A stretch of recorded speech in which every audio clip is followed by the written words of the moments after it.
Hi, I'm Charlotte Waterman, a student in Dennis Walpole's Computer and Business class, and this is my Tableau presentation on the data I received on my BizCafe simulation. In this presentation, I will discuss the amount of cups of coffee that the coffee shop sold, their net income or net loss, and how those two things are related to each other. In this first graph, it shows a bar graph with the total amount of cups of coffee sold among all 20 shops for 13 weeks. So here on the y-axis, you can see the amount of cups of coffee, and down here on the x-axis, you can see that each bar represents each week that the coffee shops were open.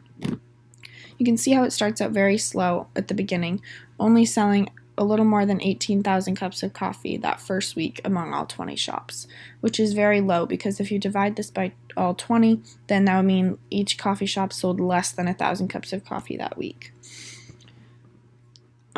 This is not a lot at all. You can see that the sales grow throughout the next 11 weeks, which would make sense because the shops become more popular and more busy. So they'll start gaining customers and gaining business and promoting themselves more to increase their sales. If you go to the next page, you can see that this highlights that week 12 was the highest number of sales on the chart. So this could be because there was a natural spike in customers, there could have been a festival in town, or something that drew attention to week 12. Because you can see that it decreases after week 12 again, going down to week 13. Week 13 was still higher than week 11 by about 2,000 cup sales, but it was about 6,000 decrease from week 12. But this could be from any number of reasons. The next chart shows the net income for all 20 shops for 13 weeks.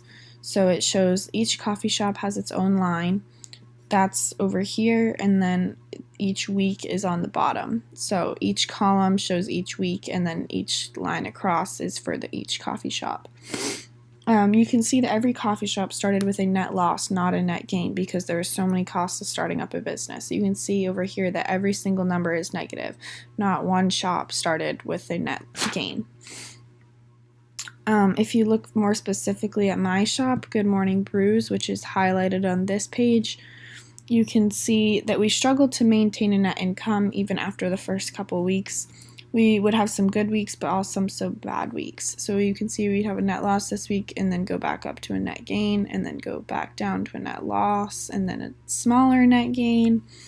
But the main reason was probably staffing and payroll. It was hard to master the art of having the perfect amount of people on staff to maximize profits. And what I mean by that is that it's hard to know how many people you should have on the schedule because you're not sure how busy it's going to be each week. Some weeks we could be overstaffed and some we could be understaffed. But the last page in my story shows the graph for only Good Morning Brews, and you can see these irregular patterns in the net income. You can see how there's such a we minimized our losses here, but then we also went down and had a bigger loss, and then you can see most weeks that we would have a net loss. The next week we would bounce back with a net gain. Same over here. This graph basically just shows that it is possible to bounce back from having a net loss, but it would be better if we were consistent. So I think that if the simulation went longer, I would have mastered the art of having a growing net income, and this could be achieved by multiple ways. But thank you all for watching.